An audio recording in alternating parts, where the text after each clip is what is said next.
喂，嚯！嘿，大家好，我是一王，欢迎来到最新一集的开箱英文录啊！今天我们开箱2台性价比超高的 4K 144赫兹的显示器啊，还有一台在路上，视频出来的时候就会有的了。平常我们在挑选电脑显示器的时候，都会纠结啊，是要高分辨率还是要高刷新率啊？会根据这个需求来选择。而 4K 144赫兹的显示器就属于那种我全都要的选项啊，基本上可以满足你各种的用途啊，只不过对应的价钱也比较的高。还记得去年创维的一款 4K 144的显示器啊，打折到3000块钱，我都觉得超级无敌划算。原价我没有抢到，还专门去闲鱼加钱买了一台回来，结果刚到手按了几下就坏掉了啊！后来跟卖家聊了半天人生，亏了运费才退掉的。结果今年随着显示器面板价格的下降，还有一大堆不知道从哪里冒出来的新品牌的出现啊，现在只要2000块钱就可以买到 4K 144赫兹 IPS 的显示器了。如果你加到5000块钱，就还有 Mini LED 加 HDR1000 加量子点技术的显示器可以选啊，就非常离谱。今天我们来开的第一台显示器是杜安的 HX270S-M2， 详细的配置看屏幕上面的参数表。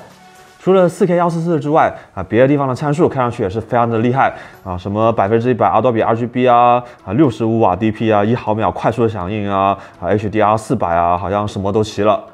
这台显示器我到手的价格是2200啊，据说在双12的时候，某开车平台上面能做到2000块钱。我知道这确实是一个杂牌产品啊，但奈何它的价格实在是太低了啊，希望东西不要太坑吧。好，来开箱。收到之后，我首先发现，虽然它是用顺丰寄过来的，但是这个箱子啊，居然是没有封条的，希望没有少东西吧。然后它这个包装箱啊，也是非常的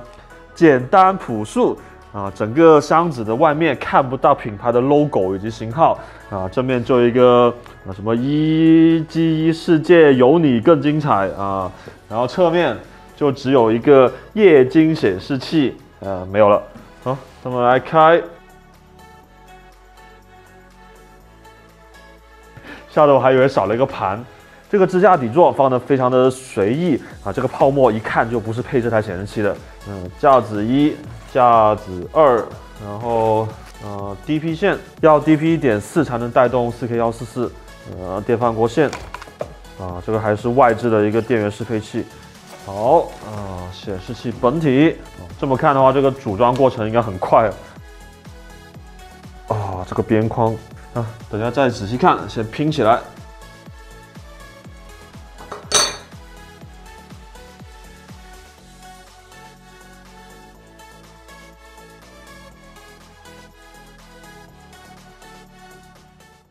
OK， 我们可以来看看这个显示器的本体了啊，正面非常简单，显示器的屏幕，然后四周边框也没有 logo 什么的，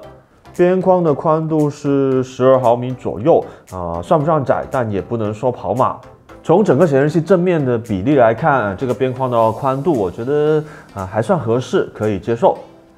显示器的侧面可以看到上半身还是挺薄的，下半身因为要放驱动板，所以会显得厚一点。从边框可以看到，这个外壳的做工不算很好啊，这个拼合的效果比较一般，可以看到明显的高低差。刚开箱的时候，边框这个地方还是爆开的，我一时顺手就给它摁回去了，没有录下来，浪费了一个节目效果。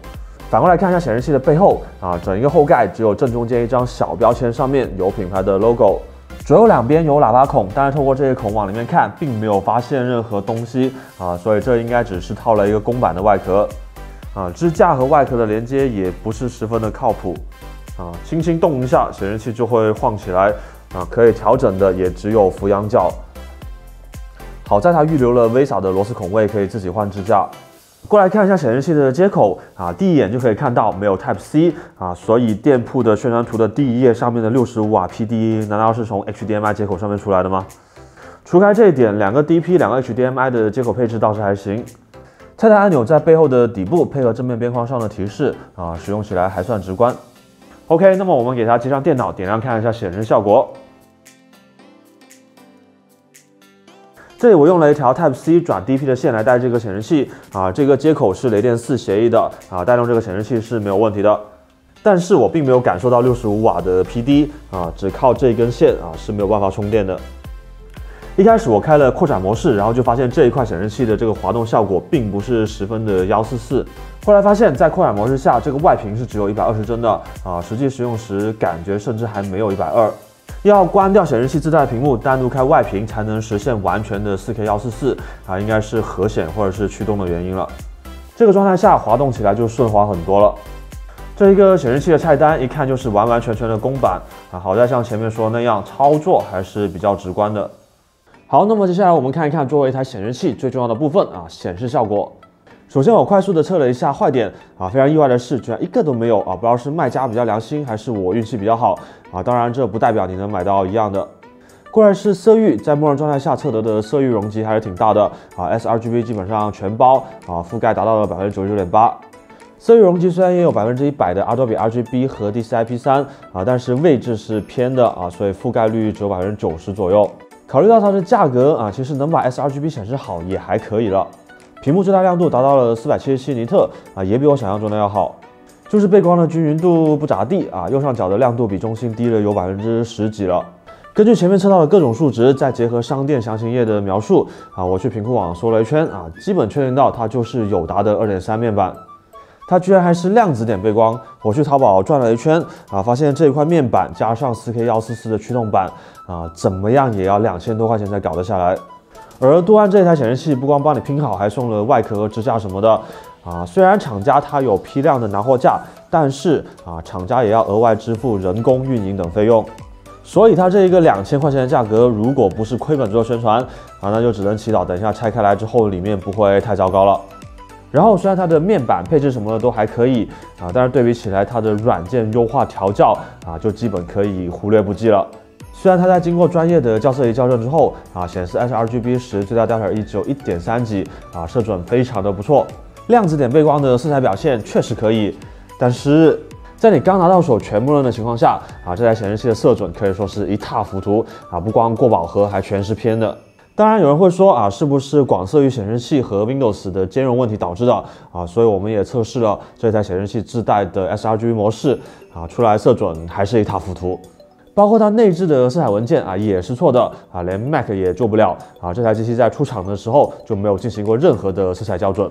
如果你没有校色仪，就别指望它能显示出正确的颜色了啊！在这里放出我们校准时采用的RGB 色温设置以及校准文件，希望对不幸买到了这台显示器的朋友有一定的帮助吧。考虑到 Windows 的色彩管理以及每一块面板出厂时的差异啊，不能保证你使用之后啊色彩就一定是准的。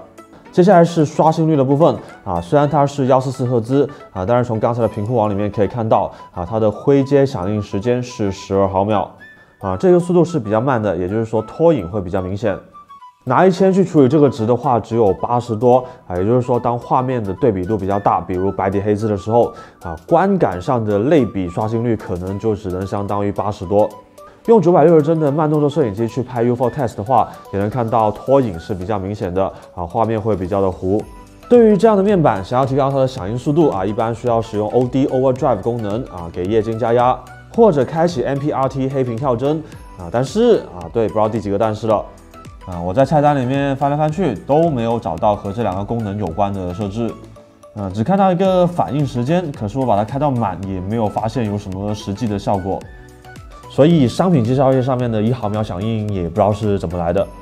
然后我测试到啊，这台显示器连接 PS5 的时候，它确实是可以实现单条 HDMI 线输出 4K 120帧 HDR 画面的。对，没错，我非常意外的发现，这台显示器它其实是有音箱的啊，它这个喇叭到底放到哪里去了呢？啊，虽然它这个音质跟没有也差不了太多就是了。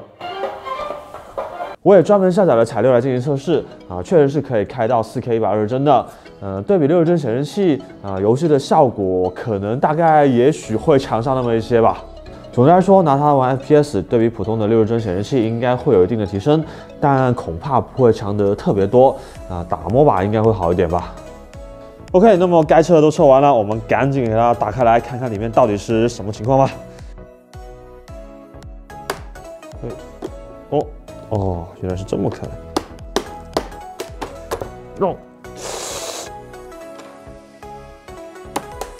应该是没有螺丝的。哦，终于取下来一个角了。总之就是要大力出奇迹。感觉这外壳要完犊子了。好，不管是笔记本还是显示器，卡扣果然是最反人类的设计。好，还差一个角，大概还拼得回去吧。这该说是它质量好还是设计不好呢？啊，好，剩下这个面板，卡扣也就掉了那么几个，问题不大。这块面板确实是友达的 M270QAN0 2.3啊，生产日期是21年5月，还挺新的。从肉眼看上去的情况以及测出来的性能表现，应该不是假面板。背光也有2条线。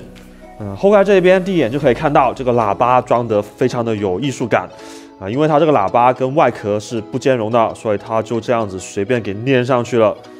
啊，明明是双声道，它给粘到了一个地方，然后还不太好拆下来。还好它的音质也不太行。把驱动板也取下来看一下。拆开之后确认到这一块驱动板是 RTD2718啊，淘宝上面卖的还挺贵的，我之前买过一块啊，是用来带360赫兹的面板的。成色看上去还行，就是接口上面有点指纹，不知道是不是安装的时候粘上去的，以及视频线上面有生锈的痕迹啊，不知道是不是原本就是这样的。总的来说，杜兰这一台2000块钱出头的4K144显示器，优缺点都是非常明显的啊。优点是活动价足够的便宜啊，甚至你自己买零件回来 DIY 都不见得能比它便宜啊。缺点就是它的品质以及调教水平，也就只能当 DIY 显示器买了啊，并且最近这款显示器的价格还涨到了2600啊，就不太划算了，你还要花时间慢慢等它回到活动价。要知道，在拼多多百亿补贴上面，同样4K144赫兹的 LCU28G2X 只要3000多而已啊！这可是正经的大品牌，品质和售后等都更有保障。第二台显示器终于到了啊！这个包装看上去就像样多了。这一台显示器是新品牌 KTC 的啊，型号是这个 M27P20，它的原价是6999，搞活动5000块啊，永远都在搞活动。这一台它也是27寸 4K144赫兹的显示器啊，虽然它卖5000块钱，但它是另外一个方向上的高性价比。它除了屏幕尺寸稍微小一点，只有27寸之外，其他属性点可以说基本上都拉满了啊。迷你 LED 分区背光，1000尼特的峰值亮度 HDR1000啊，95%的 DCI-P3 色域，99%的 Adobe RGB 啊，还有90瓦的 Type C 反向供电啊，1毫秒的 MPRT 响应。还是量子点背光啊！如果是传统大品牌的显示器啊，这个配置没有大几千、1万块钱是搞不下来的。好，拆开来看一下，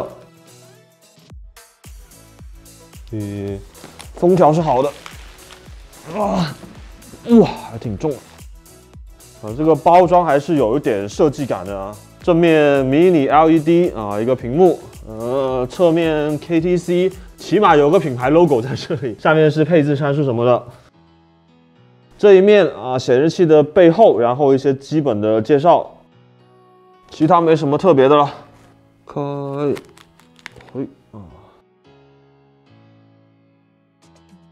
一打开就看到一个这个包装说明书，挺简洁的啊，不错。这里破了一个洞，还好里面没事。还好是个支架。开反了，还挺结实的啊，目测没有问题。这个线材有专门的盒子区分，还行啊。这类线不会散到一地都是。有个包，大砖头供电器，底部支架，整个都是金属的。然后这大包线材里面还送了螺丝刀。就是说，这5000块钱它还是有得赚的咯。HDMI、DP、Type C 电饭锅线，3颗螺丝应该是固定这个的吧。螺丝刀，做工马马虎虎还可以。保修卡，使用说明详细版的，刚刚那个是简单版。也没有多详细，这是产品介绍手册吗？专门出一份几页纸的这个小册子来介绍这个产品有什么特色吗？即刻分享，还给你介绍干什么的时候推荐用什么设置。最后这一份是出厂校色表，好像还行。OK， 那么给它拼装起来，这个衔接的地方还挺有意思的啊，它做了一个3角的卡扣，一放就行了，然后上螺丝。支架组装完成，然后最后把本体拿出来。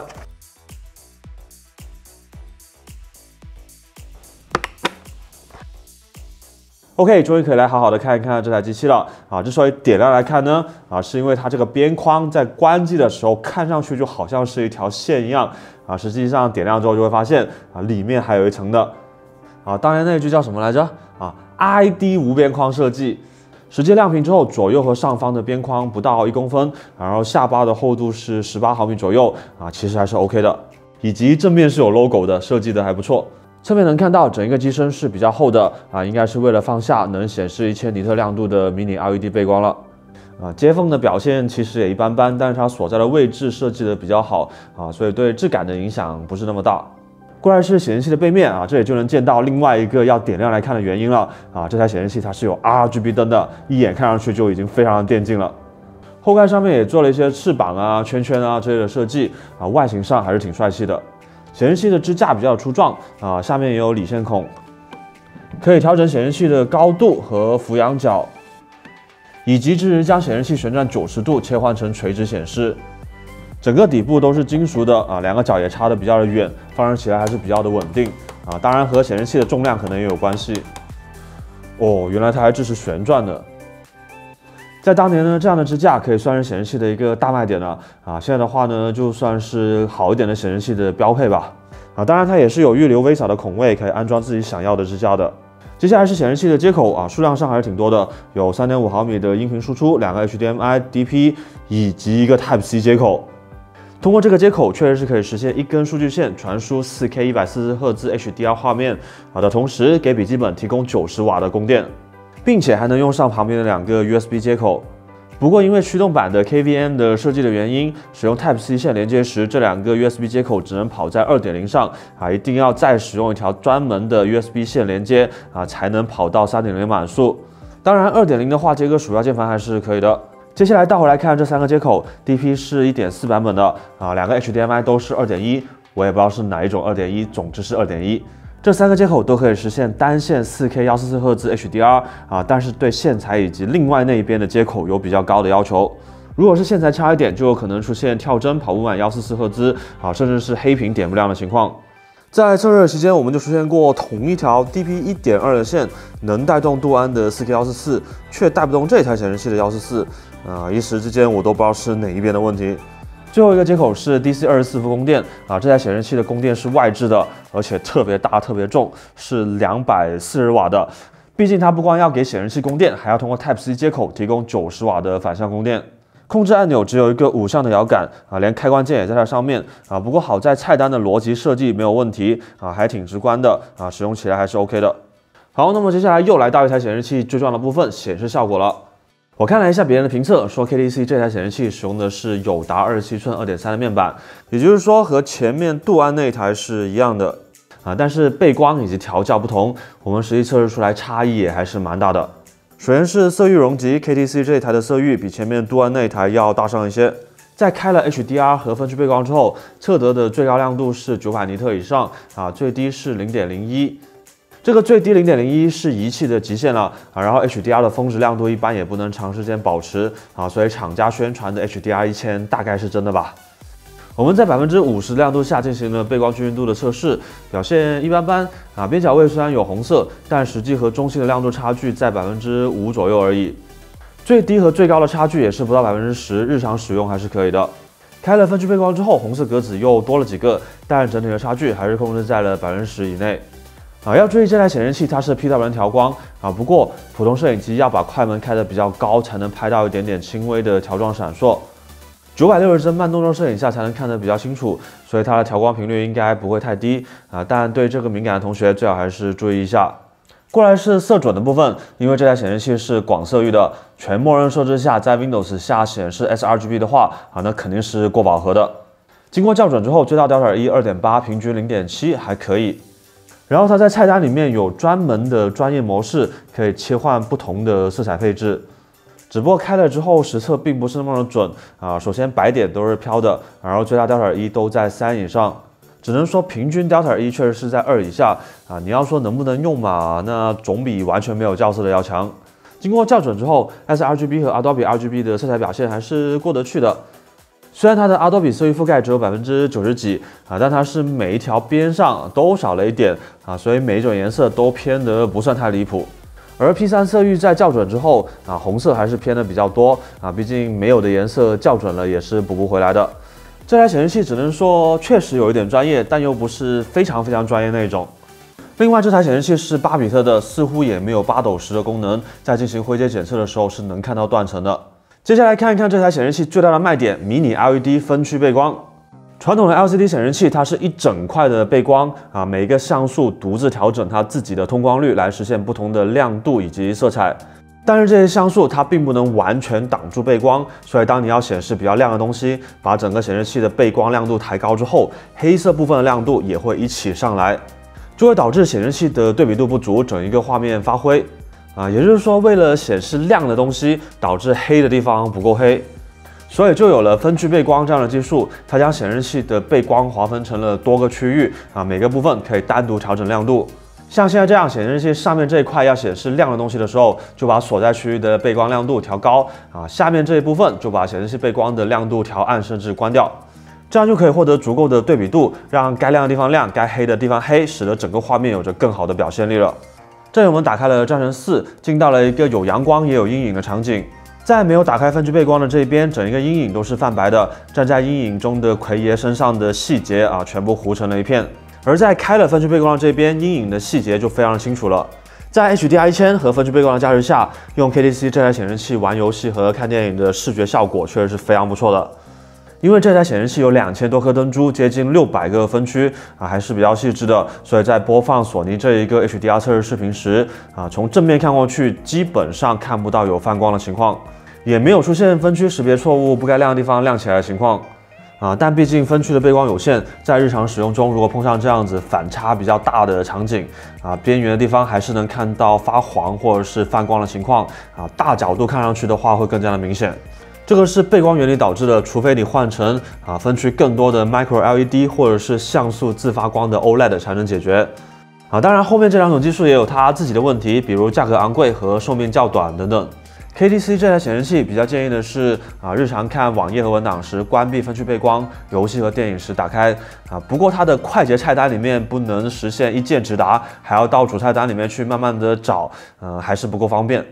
最后就是144的部分了虽然 KTC 这台显示器的面板和前面镀完那台是一样的但是调教是有差别的，起码菜单里面是有 Overdrive 和 MPRT 的选项的。打开了 Overdrive 给液晶加压之后，这台显示器的拖影得到了明显的改善。开到低的时候表现就已经接近 Fast IPS 了，开到中和高之后表现还会再好一些。不过 OD 这个东西开高了之后会出现过冲会产生一些鬼影可以看到开了中和高之后，快速拖动的时候文字都已经发蓝了。所以推荐日常使用时开一个低就可以了再玩一些对反应要求特别高的游戏才往上开。而 MPRT 这个功能打开之后好像并没有生效不过这个功能也不是什么好东西所以没用就没用吧应该讲完了吧？哦对，差点忘了，这台显示器还有2个2瓦的音箱这个音量实在太小了这个效果可以说也是忽略不计了。好，那么来到这一期视频的第2次总结。KTC 这台 M27P20 显示器虽然价格相对来说是比较低的，但整体的完成度我觉得还不错，并没有给到我一种很山寨的感觉。这款产品从包装到外观设计到做工到菜单到调教，都给到人一种有下功夫去做的感觉。可能也是因为它的便宜只是相对的，5000块钱对于一台显示器来说也是不少了。但不管怎么说 ，KTC 将这么一台各种配置参数都比较顶尖，直到去年都还是可望而不可及的一台显示器压到了一个现在咬一咬牙还是买得起的这么一个价位，还是非常的厉害了。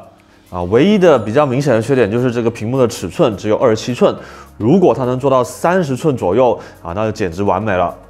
还有就是也存在一定的缺货的情况也要蹲一下。另外他们家还有一台48寸 4K 120帧 OLED 的显示器不要支架的话只要6000块钱，还是 LG 的面板，我也不知道他们是怎么做到的KTC 这个牌子值得关注一下。可能真的就像他们自己的介绍那样原本是代工厂，现在出来自己做吧一个27，一个48，一个小的点，一个大的点，为什么不出个中间的呢？好，那么这次影片就到这里了。如果喜欢的话，记得点赞和评论支持一下。喜欢中间顺便点一个订阅，就不会错过后面的精彩内容了。我是一王，下次见，拜拜。